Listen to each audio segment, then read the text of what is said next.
जय भोलेनाथ। आज के इस वीडियो में आप सुनेंगे सोमवार के व्रत कथा को। जैसा कि हम सभी जानते हैं कि सावन का महीना भगवान भोलेनाथ को अत्यंत प्रिय होता है। इस महीने में जो भी भक्त पूरी श्रद्धा और आस्था के साथ भगवान भोलेनाथ की पूजन करता है, उनके सभी व्रतों को रखता है, साथ ही व्रत कथा को पढ़ता है या फिर सुनता है, उसकी सभी मनोकामनाओं को भगवान भोलेनाथ अवश्य ही पूर्ण कर देते हैं।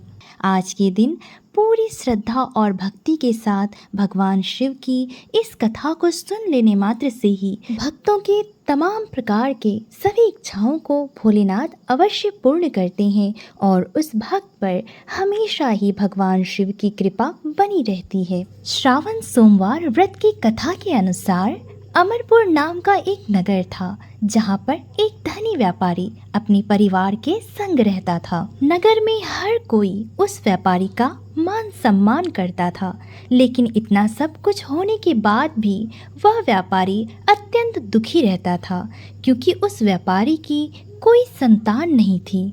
संतान न होने के कारण वो व्यापारी दिन रात चिंता में डूबा रहता था।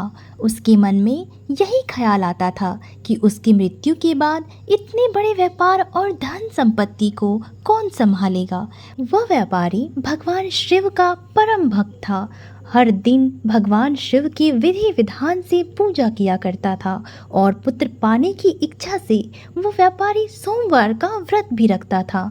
हर दिन शाम के समय में भगवान शिव के समक्ष घी का दीपक जलाया करता था। उस व्यापारी की भक्ति से प्रसन्न होकर एक दिन माता पार्वती ने भगवान शिव से कहा, हे प्राणनाथ, ये व्यापारी आपका परम भक्त है। न जाने कितने दिनों से सोमवार का व्रत और पूजा नियमित कर रहा है। हे भगवान, आप इस व्यापारी की मनोकामना क्यों नहीं पूर्ण कर देते? भगवान शिव ने मुस्कुराते हुए कहा, हे पार्वती, इस संसार में सबको उसके कर्म के अनुसार ही फल की प्राप्ति होती है। जिसके भाग्य में जो लिखा है उसे वही मिलता है। लेकिन इसके बावजूद भी पार्वती जी नहीं मानी। उन्होंने भगवान शिव से आग्रह करते हुए कहा, नहीं प्राणनाथ, आपको इस व्यापारी की इच्छा पूरी करनी होगी। यह व्यापारी आपका अनन्य भक्त है, प्रति सोमवार विधिवत व्रत रखता है। आपको इसे पुत्र प्राप्ति का वरदान देना ही होगा।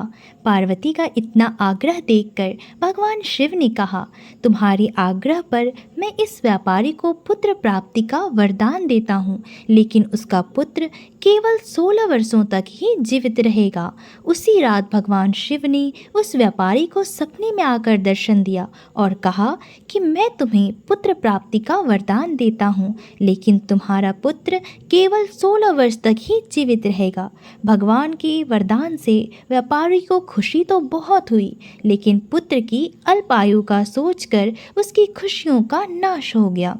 लेकिन इसके बावजूद भी व्यापारी पहले की ही तरह सोमवार का विधिवत व्रत करता रहा। कुछ महीनों के बाद ही उसकी पत्नी ने एक सुंदर पुत्र को जन्म दिया। व्यापारी ने धूमधाम से पुत्र जन्म का समारोह मनाया। व्यापारी मन ही मन दुखी रहता था, क्योंकि वो अपने पुत्र की अल्पायु का रहस्य जानता था। यह रहस्य उसने घर में किसी को नहीं बताया था। विद्वान ब्राह्मणों ने उस पुत्र का नाम अमर रखा। जब अमर 12 वर्ष का हुआ तो उसे शिक्षा ग्रहण करने के लिए वाराणसी भेजने का निश्चय हुआ। व्यापारी ने अमर के मामा दीपचंद को बुलाया और कहा कि अमर को शिक्षा प्राप्त करने के लिए वाराणसी छोड़ आइए और रास्ते में जहाँ भी आप ठहरें और जहाँ पर संभव हो सके वहाँ पर यज्ञ कराते रहें और ब्राह्मणों को भोजन कराते रहिएगा।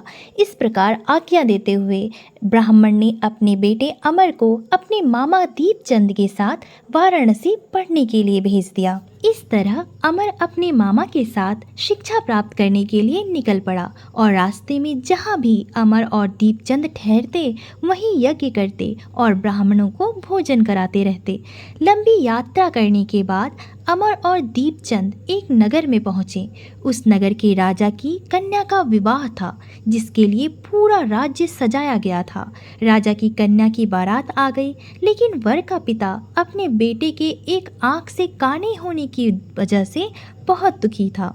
उसे यह भय था कि राजा को इस बात का पता चलने पर कहीं वह अपनी पुत्री का विवाह करने से इनकार न कर दे। इस प्रकार का विचार करते हुए चिंता में डूबे उस बेटे के पिता की नज़र अमर पर पड़ी तो उसके दिमाग में एक विचार आया।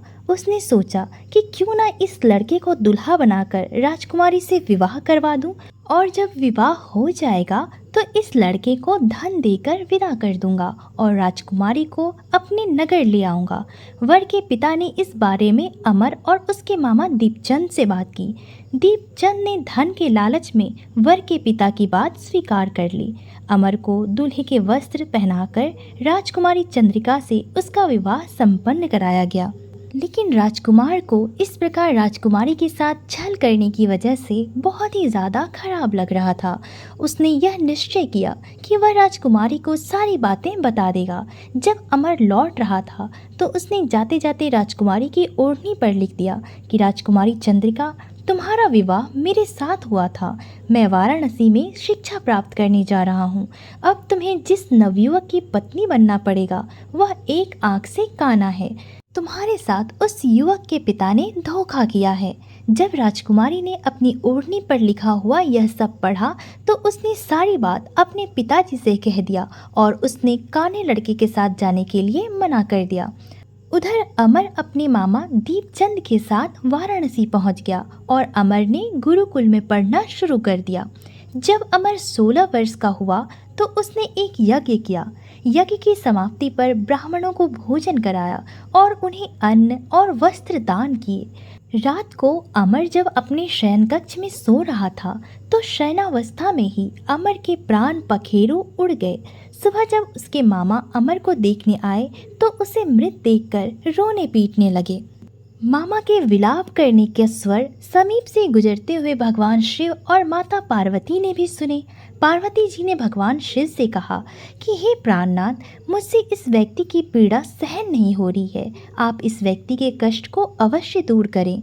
भगवान शिव ने पार्वती जी से कहा, हे पार्वती, यह तो उसी व्यापारी का पुत्र है। मैंने इसे 16 वर्ष की आयु का वरदान दिया था। 16 वर्ष पूरे हो जाने की वजह से ही आज इसकी मृत्यु हो गई है। इसी वजह से इसके मामा इस प्रकार विलाप कर रहे हैं। पार्वती जी ने फिर भगवान शिव से निवेदन किया कि हे प्राणनाथ, आप इस लड़के को जीवित करें, नहीं तो इसके माता पिता रो रो कर अपने प्राणों का त्याग कर देंगे। इस लड़के का पिता तो आपका परम भक्त है। पार्वती के आग्रह करने पर भगवान शिव ने उस लड़के को जीवित होने का वरदान दिया और कुछ ही पल में वो जीवित हो गया। शिक्षा समाप्त कर अमर अपने मामा के साथ अपने नगर को वापस चल दिया। दोनों चलते चलते उसी नगर में पहुँचे जहां अमर का राजकुमारी के साथ विवाह हुआ था। उस नगर में भी अमर ने यज्ञ का आयोजन किया। समीप से गुजरते हुए नगर के राजा ने यज्ञ का आयोजन होते देखा। राजा ने जब अमर को देखा तो उसे देखते ही पहचान लिया और मन ही मन सोचने लगे, यह तो वही युवक है जिससे मेरी राजकुमारी का विवाह हुआ था। तब राजा ने अमर और उसके मामा को महल में ले जाकर कुछ दिन के लिए महल में रखकर बहुत सारा धन और वस्त्र देकर अपनी बेटी को अमर के साथ विदा किया।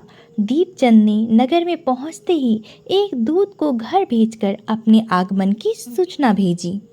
बेटे अमर के जीवित वापस लौटने की बात सुनकर व्यापारी बहुत प्रसन्न हुआ। व्यापारी ने अपनी पत्नी के साथ स्वयं को कमरे में बंद कर रखा था।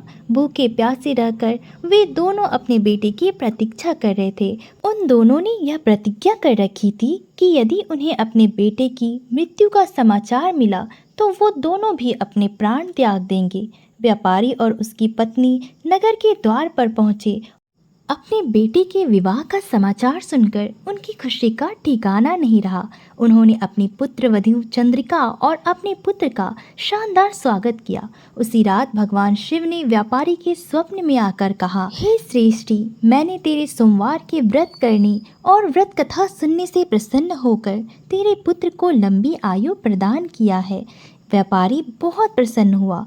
अतः सोमवार का व्रत करने से व्यापारी के घर में खुशियां लौट आई। शास्त्रों में लिखा है कि जो भी व्यक्ति सोमवार का विधिवत व्रत करता है और उसकी व्रत कथा को सुनता है, उसकी सभी इच्छाओं को भगवान भोलेनाथ अवश्य ही पूर्ण करते हैं। बोलिए हर हर महादेव, भगवान भोलेनाथ की जय।